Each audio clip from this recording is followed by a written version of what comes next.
Sejam muito bem-vindos, esse é o meu canal do YouTube e aqui eu vou dar dicas para vocês e um pouco de conteúdo sobre regularização de imóveis. O que você deve fazer com a documentação do seu imóvel. O tema de hoje é muito intrigante, nós vamos falar sobre o que é o usucapião e como saber se você tem direito a fazer esse tipo de procedimento com o seu imóvel. Muito bem, usucapião parece um bicho de sete cabeças, parece que é só para aquelas pessoas que entram nas terras, que depois vão pleitear, né, algo que não é delas. Mas não é bem isso, né? O princípio básico da usucapião, ela tem sido utilizada por muitos advogados e dentro do sistema judiciário para fazer parte de algo que a gente chama da regularização de imóveis. Ela é um instituto jurídico que tem algumas modalidades e a partir dessas modalidades a gente regulariza o imóvel. Qual que é o objetivo de regularizar o imóvel? Nesse caso da usucapião é colocar um imóvel em que você tem um contrato ou não tem nenhum documento e já mora ali ou já tem a posse desse imóvel por um determinado período, é colocar esse imóvel no seu nome, né? Porque muitas vezes o documento que você tem, um contrato, um recibo, ele não vai ser passível de registrar no cartório. Às vezes até um formal de partilha, às vezes uma carta de sentença de 1960 que saiu, muita gente já faleceu e enfim, e se tornou impossível de fazer o registro. Então por isso que eu falo que a usucapião ela tem uma vertente muito forte de regularizar, de colocar o seu nome na matrícula do imóvel, né?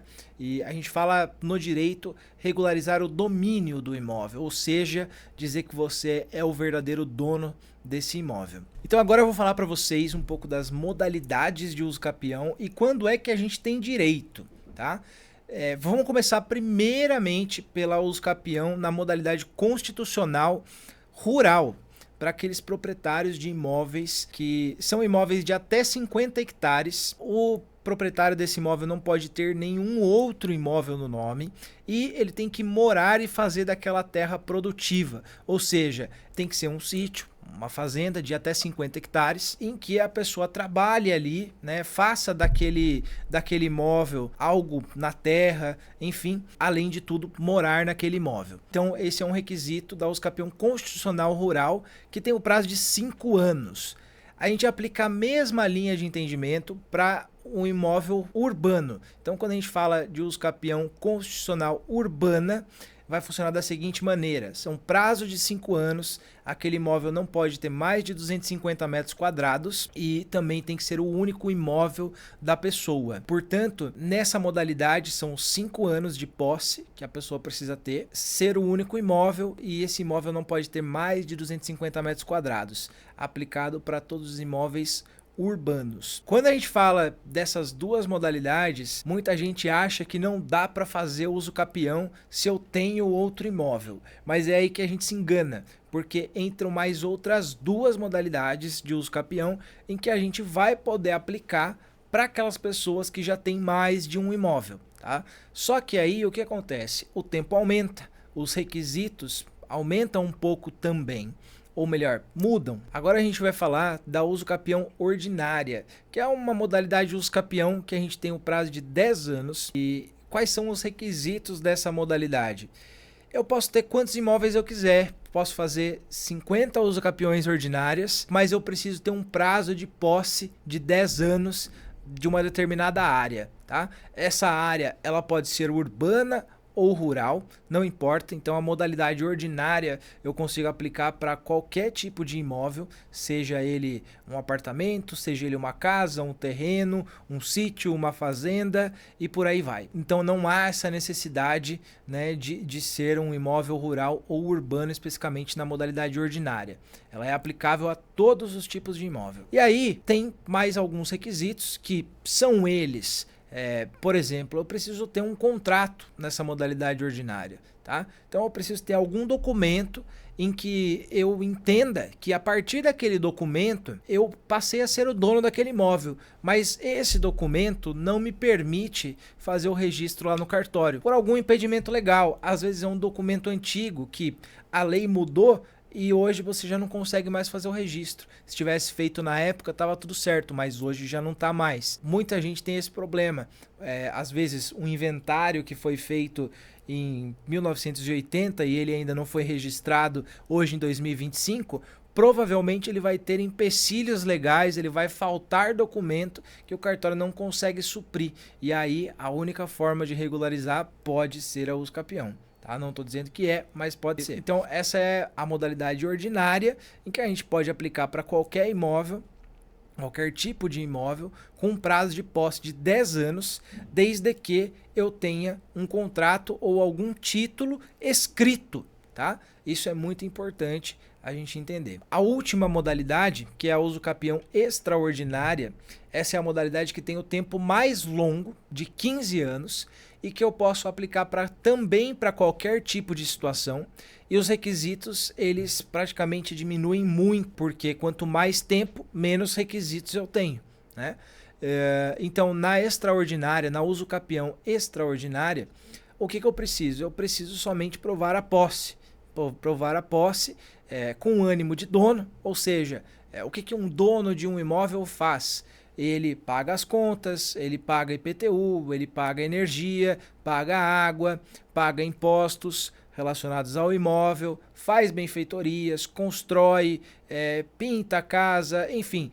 Tudo isso é como eu demonstro que a pessoa exerce a posse daquele imóvel no processo de uso capião. Então, na uso capião extraordinária, bastaria eu provar isso, né? Eu não preciso nem ter uma posse de boa fé, por exemplo. Eu posso ter uma posse de má fé.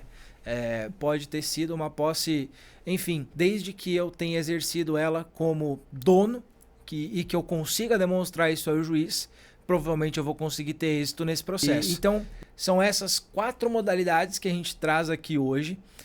Se você se enquadrar em alguma delas ou achar que é necessário para resolver a situação do seu imóvel, é muito importante levar toda essa documentação, levar tudo que você tem de um imóvel, contratos, contas de luz, de água, levar tudo, contar esse histórico. O advogado vai fazer um levantamento lá no cartório de registro de imóveis para entender qual é a origem registral desse imóvel, quais são os outros documentos que esse imóvel já tem lá no cartório, mas que não está no seu nome.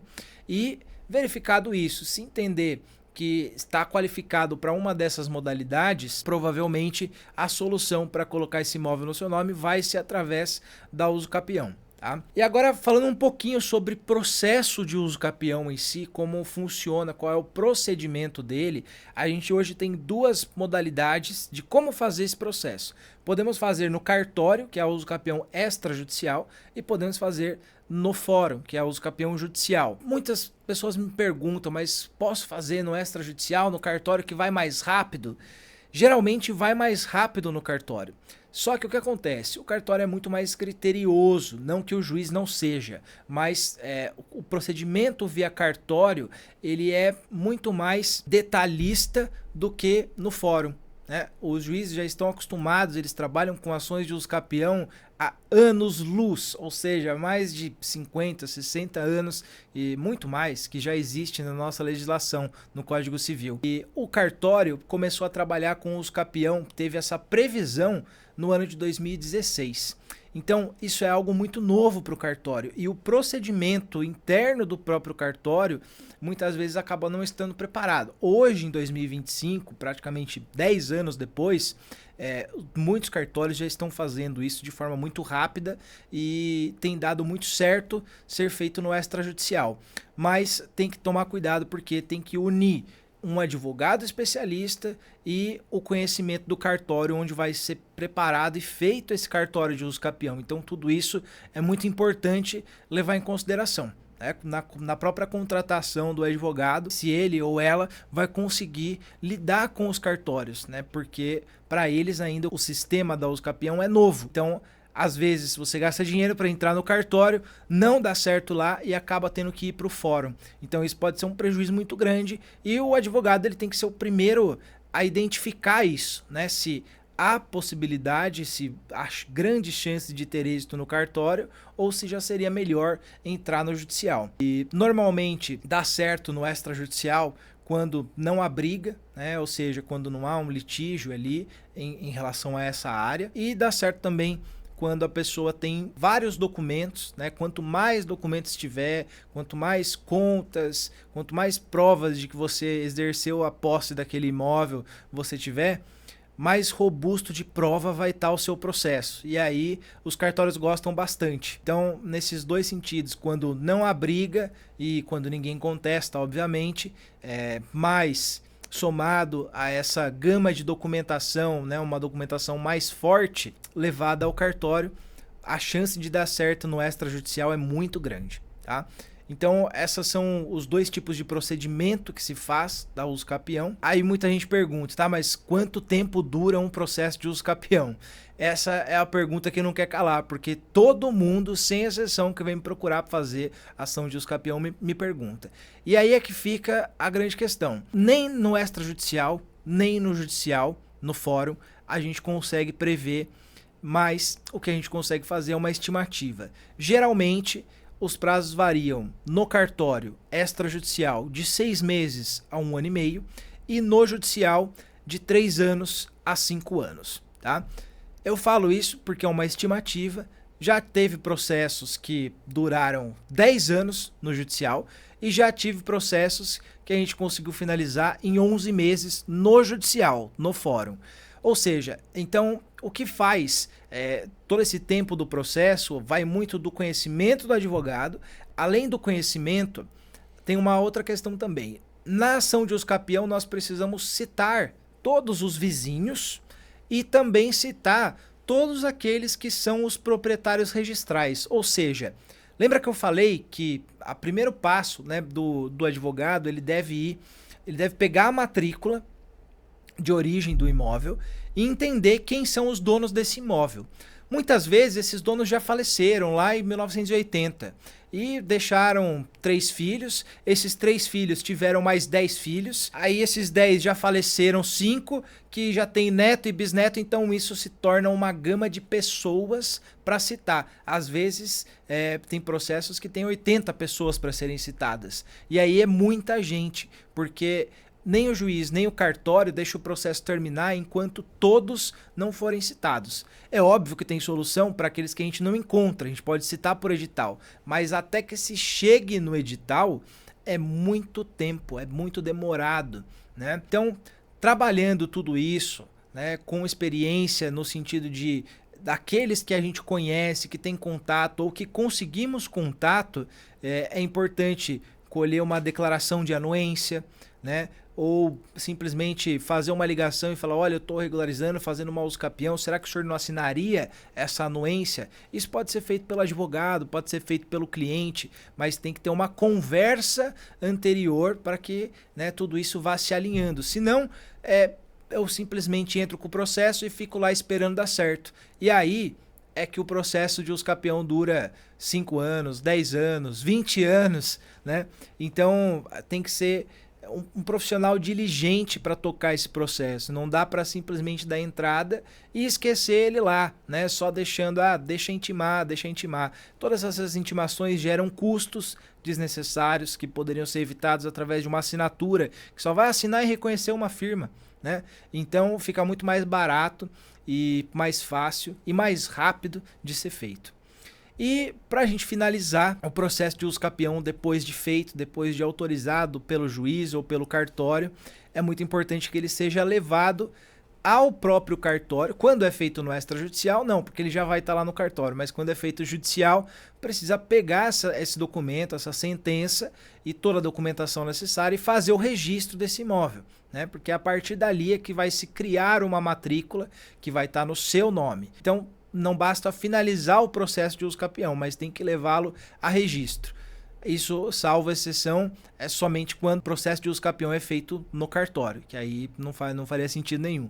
Mas no fórum tem que ser levado, então é muito importante que, finalizado esse processo de uso capião, seja levado ao cartório, né, e aguardar ali, ver se tem efetivamente todo o cadastro municipal, se for urbano, ou se tem os cadastros dos imóveis rurais no INCRA, na Receita Federal e também o cadastro ambiental, para fazer o registro de um imóvel rural, precisa de tudo isso, e do imóvel urbano, o cadastro na prefeitura. Então, com diligência, com paciência e com técnica, é possível fazer um processo de uso capião mais rápido e muito mais tranquilo e leve, e às vezes até mais barato, né, do que a gente acha que ficaria. Então é isso, pessoal. Se vocês gostaram desse vídeo, compartilha com alguém que está pensando em fazer ou acha que precisa fazer um processo de uso capião. Compartilha esse conhecimento e um abraço. Valeu. Quer saber um pouco mais sobre esse tema da regularização de imóveis? Fica ligado aqui no meu canal. Estou sempre trazendo novidades sobre esse tema. Dá uma olhadinha lá no Instagram, nas minhas redes sociais, Instagram, TikTok e LinkedIn. Sempre tem novidades sobre o tema. Um abraço.